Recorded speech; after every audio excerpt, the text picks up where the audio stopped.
t'as déjà eu cette impression que ta vie tourne en pilote automatique, tu sais? Comme une boucle sans fin, tu te lèves, tu suis ta routine, tu te couches. Et le lendemain, c'est la même chose. On se sent un peu coincé, pas vrai? Je crois que, pendant des années, j'y étais exactement là-dedans. Mes journées se répétaient sans saveur. Et je me disais, il doit y avoir un sens plus profond à tout ça. J'avais ce sentiment frustrant de passer à côté de l'essentiel. Je comprends. Ça me rappelle un peu ces films où le personnage principal, tu sais, il se réveille toujours le même jour comme dans EKS. Un jour sans fin, non? C'est un peu flippant en fait. Exactement. Puis un jour, j'ai eu un déclic. J'ai compris que notre vie est le miroir de nos répétitions quotidiennes. Ça sonne un peu philosophique, mais c'est vrai. Nos habitudes, même les plus petites, façonnent notre réalité. Si nous avons créé ces routines, nous avons aussi le pouvoir de les changer pour construire la vie dont on rêve. Alors, dans cet épisode, je vais partager 3 règles qui m'ont permis de reprendre les commandes. 3 règles, ça me semble intéressant. C'est comme un plan d'action, non? Un peu comme ceux que les super-héros suivent avant d'affronter le méchant? Oui, la première règle, c'est de ne jamais sous-estimer le pouvoir des petites améliorations. Tu sais, on croit souvent que pour changer, il faut une transformation radicale, mais c'est le meilleur moyen de s'épuiser. James Clear, dans Atomic Habits, propose que s'améliorer de 1% chaque jour mène à des résultats incroyables à long terme. Imagine, juste lire 2 pages d'un livre chaque soir ou méditer 3 minutes le matin. Cela peut sembler insignifiant, mais chaque répétition renforce la personne que tu veux devenir.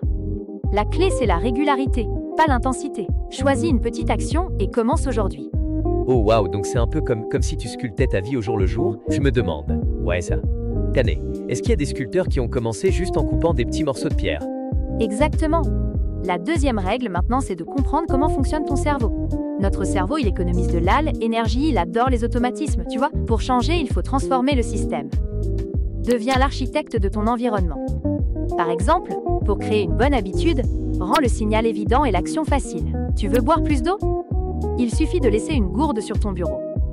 Et pour te débarrasser d'une mauvaise habitude, rends-la invisible. Ça semble tellement simple, mais je me demande si je pourrais vraiment suivre ça. Comme par exemple, si je voulais arrêter de grignoter des sucreries en regardant la télé, comment je ferais ça? J'adore les bonbons. Ah, c'est une excellente question. Alors tu pourrais, disons, éviter d'avoir des sucreries à portée de main. Peut-être que, je ne sais pas, tu pourrais décider de préparer des collations plus saines à la place. Ainsi, chaque fois que tu as envie de grignoter, il te faudra faire un effort supplémentaire pour accéder aux sucreries. Cela ralentit ta réaction automatique. Oh, je vois. Donc c'est comme délibérément compliquer le chemin vers la mauvaise habitude. C'est un peu comme créer des obstacles dans un jeu vidéo, non? C'est un peu marrant, je l'avoue. Et la 3e règle? La 3e règle, c'est de te concentrer sur la personne que tu veux devenir, plutôt que sur tes objectifs. T'as remarqué à quel point on dit souvent « Je vais être heureux quand j'atteindrai cet objectif ». N'attends pas la fin d'un but pour être heureux. La transformation arrive quand tu changes ton identité. La question n'est plus « Qu'est-ce que je veux accomplir ?»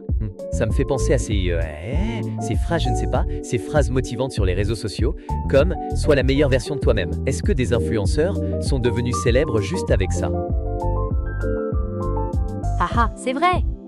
Chaque action que tu prends est un vote pour la personne que tu veux devenir. En te concentrant sur les actions répétées qui définissent ton identité, les objectifs finissent par se réaliser. Cela fait un peu mal de l'admettre, non? Oh oui, je peux vraiment réfléchir à ça. Donc, si je comprends bien, chaque petite chose que je fais, même quelque chose de simple comme choisir de sourire à quelqu'un chaque jour, c'est un petit pas vers le type de personne que je veux devenir? Exactement ça. Pour résumer, commence petit avec la règle du 1%, rends les bonnes choses faciles et concentre-toi sur la personne que tu veux devenir. Chacune de ces habitudes, c'est comme une coup de ciseau. Jour après jour, tu dévoiles la magnifique sculpture qui est cachée à l'intérieur. Oh waouh, j'adore cette image, ça me motive vraiment. Et quelle est la première habitude que tu vas mettre en place pour sculpter ta vie? Je suis vraiment curieux. Partage-la dans les commentaires pour inspirer d'autres. Si cet épisode t'a aidé, abonne-toi pour les prochaines sessions. Souviens-toi, ce que tu répètes, tu le deviens. Je vais réfléchir à ça sérieusement.